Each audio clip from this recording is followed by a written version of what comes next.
tadi itu apakah memang hubungannya baik-baik saja, atau dalam satu kondisi mereka-mereka ini, Bahlil, Pak Tito adalah tumbal untuk memberikan legalitas kepada Bapak Presiden Prabowo Subianto dengan kepemimpinan dan kekuasaannya, bahwa dia sudah terlepas dari segala macam bayang-bayang presiden masa lalu.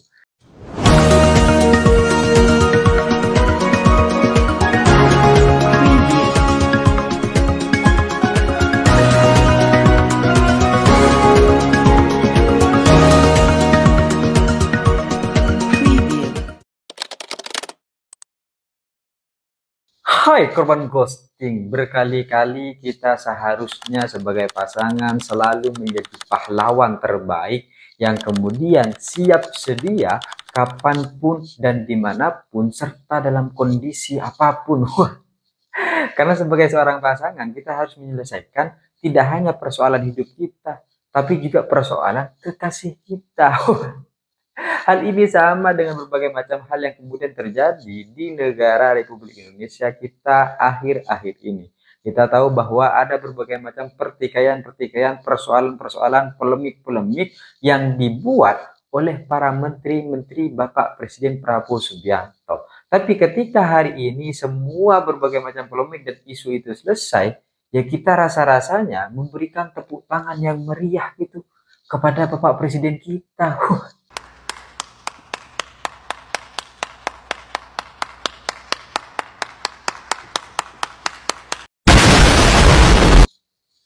Karena hanya dengan waktu yang singkat dan tidak perlu berpisah-pisah dalam satu perspektif yang sama, semua polemik ini bisa diakhiri dengan satu sikap saja.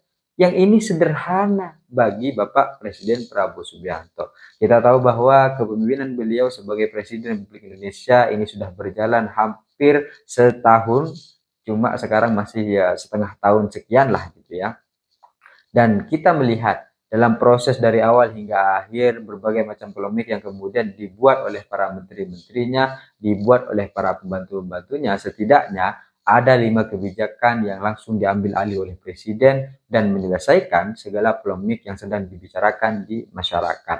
Pertama, kita bisa melihat bagaimana kemudian tahun baru diwarnai dengan kenaikan-kenaikan pajak yang pada saat itu akan menjadi 12%. Namun Bapak Presiden Prabowo di malam tahun baru langsung mengumumkan kalau segala kenaikan itu dibatalkan dan hanya berlaku untuk ketentuan-ketentuan khusus. Ini kan akhirnya memberikan satu kebijakan yang menenangkan hati masyarakat dan masyarakat memberi tepuk tangan kepada Bapak Presiden Prabowo. Ini masih tepuk tangan pertama. Belum yang kedua ketika kemudian Bahlil Lahadalia, Menteri ESDM kita yang memang agak lain. Karena waktu itu ada satu kebijakan bahwa para pengecer itu tidak boleh untuk melakukan jual beli namanya gas LPG 3 kg. Jadi ini tidak boleh lagi dijual kepada para pengecer tidak boleh lagi untuk mengedarkan gas LPG.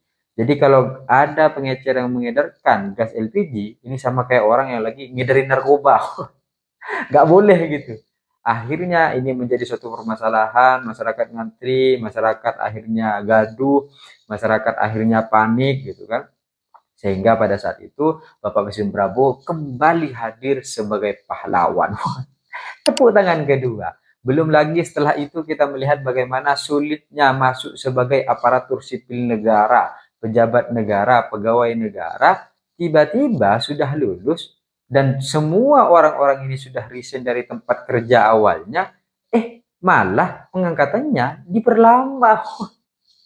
Kita kan sudah resign bulan ini misalnya, kemudian pengangkatannya ini masih 5 bulan, 10 bulan lagi. Terus kita nganggurnya nih suruh ngapain?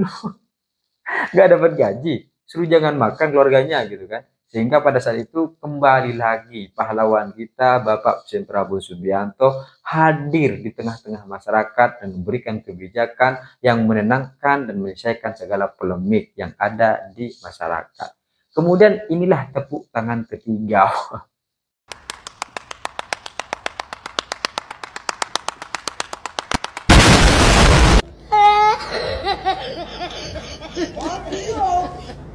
Belum lagi setelah itu ada persoalan tambang di wilayah Raja Ampat yang bermasalah dan mengganggu ekosistem.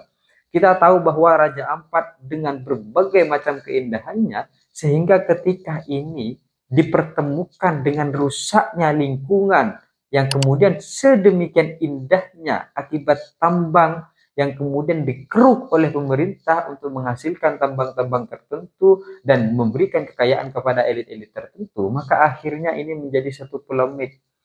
Polemik yang pada saat itu menterinya lagi-lagi Bahlil Lahadalia hadir gitu kan. Tapi pada saat itu rasa-rasanya tidak memungkinkan bahwa tambang-tambang yang bermasalah di wilayah Raja Ampat ini akan disegel, akan ditarik lagi izinnya gitu. Itu tidak memungkinkan.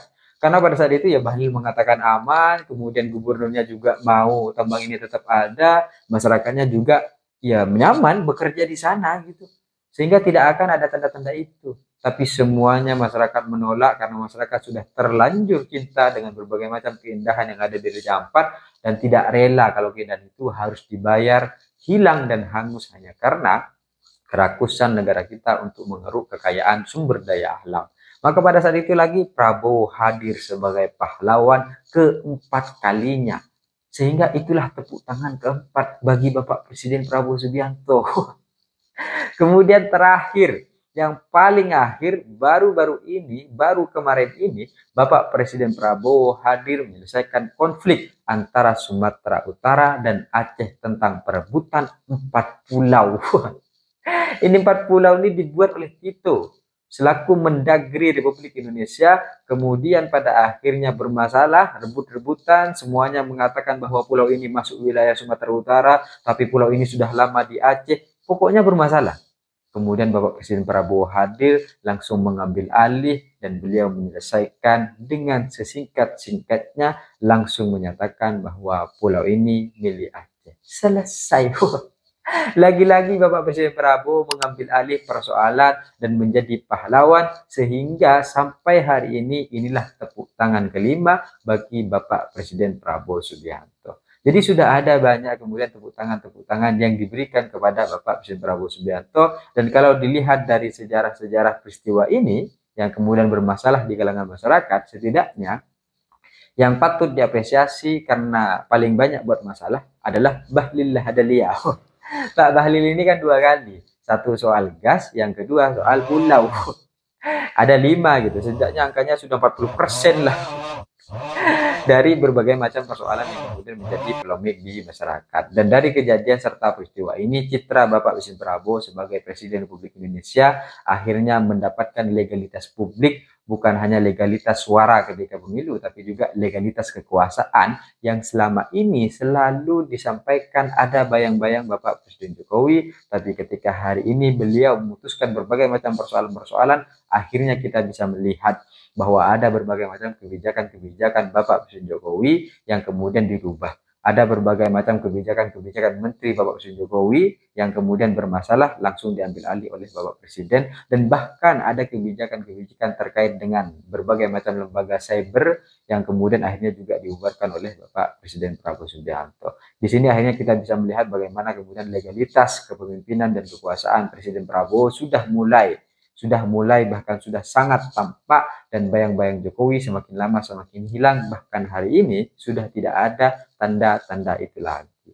Tapi mau bagaimanapun kita akhirnya perlu bertanya, kenapa Bapak Presiden Prabowo hadir sebagai pahlawan ketika kebijakan itu bisa dikomunikasikan terlebih dahulu. Karena sebagai seorang pembantu presiden, misalnya Pak Tito, Pak Bahlil, ini kan harusnya berkomunikasi dengan Bapak Presiden Prabowo seperti apa dan bagaimana. Ketika memang pada satu posisi Bapak Presiden Prabowo mengetahui segala polemik ini, harusnya kan sekelas menterinya bisa saja untuk kemudian menyelesaikan segala persoalan itu. Apakah kemudian memang ada berbagai macam komunikasi kebijakan yang tidak berjalan dengan baik, sehingga hal-hal ini harus menjadi polemik juga di internal, yang kemudian harus Presiden Prabowo sendiri yang memutuskan.